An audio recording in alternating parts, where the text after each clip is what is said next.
Hi, my name is Sangeeta Venkatesan. I'm a board director and a mother to a teenage daughter. I have lived in Australia for about 12 years. I'm originally from India and I have lived and worked in 6 different countries. I have had a career in financial services for close to 30 years, 28 to be precise. I found my true calling about 6 to 7 years ago when I decided to leave corporate career to co-found 2 companies. One was an investment house that focused on ethical investing, and the other was a fintech-led superannuation fund that focused on bridging the gender superannuation gap. Other than that, I love yoga and I love traveling. I've been to 36 different countries, and I have a master's in classical violin. Why financial services? Well, I've always been good with numbers. I did well in mathematics and I chose commerce and accounting and excelled in that as well. So it was a natural pathway to get into financial services. And I realized that I'm actually a good fit for financial services. But increasingly, as I spend more time in financial services, I realize that there's a huge opportunity. There is scope for innovation. There are huge opportunities to support people with their financial wellness journey. So right now, when I think about it, I'm really focused on the purpose of helping and supporting people with their financial wellness journeys. I think one of the most important points to remember is, as women, we often have sporadic work patterns. What that means is we take time out to have families, and we are often the people that take time off to support dependents. And keeping that in mind, if we are going to have sporadic work patterns, it is extremely important to plan your financial futures around it.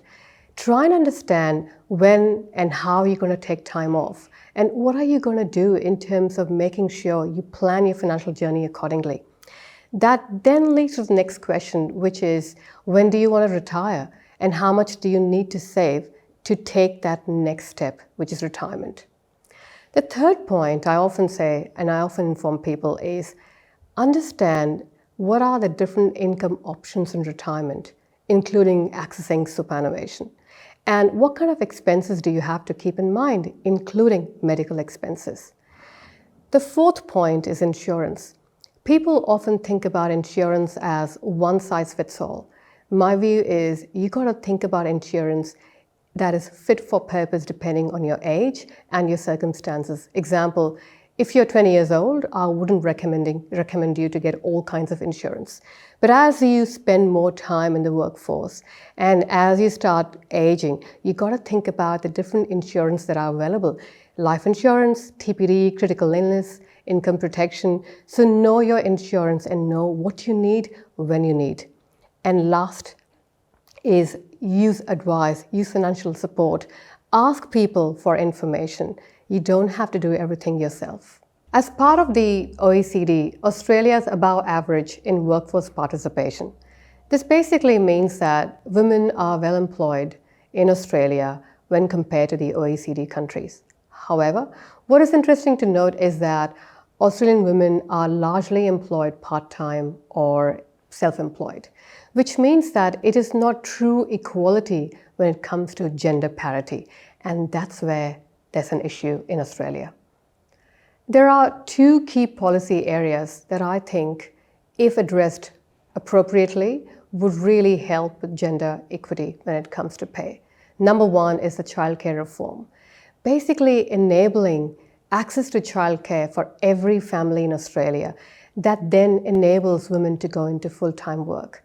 One of the key reasons I believe that a lot of women end up taking part-time work or casual work is because of the lack of access to childcare or ability to pay for childcare, and hence making sure that they are able to work full-time. The second part for me is gender-specific industries. We know there are industries that are very gender-specific. Example, you'll find more women employed in health services, aged care, or any primary care-focused industries, unlike constructions, which is mainly male-dominated. And often I see that industries that are dominated by women are often underpaid compared to the ones that are male-dominated. And I think if we could address this through policy, that would really help in driving gender parity in the right way. We often forget superannuation is part of our savings because it's something we don't see on a day-to-day basis. It somehow goes in a corner of our mind, and we think it's something if we can't access when you're young, why bother about it? But it is extremely essential that we look at our super, we understand how is it growing and what should we do about it. Example, make sure you are with the right superannuation fund, check how much you're being charged for your investment opportunities. Think about what kind of investment options you should ask for. Example, depending on your age, you can decide whether you want to have a balanced or growth options. So try and ask for more information, learn more, and engage with your superannuation fund. But another thing I'd like to add is start early. And if you haven't started early, make sure your children, especially your daughters, start early. Financial literacy is so important. The earlier you start, the easier it gets. For example, I got my daughter to choose financial literacy as a subject at school, and now she has taken commerce as one of her key electives.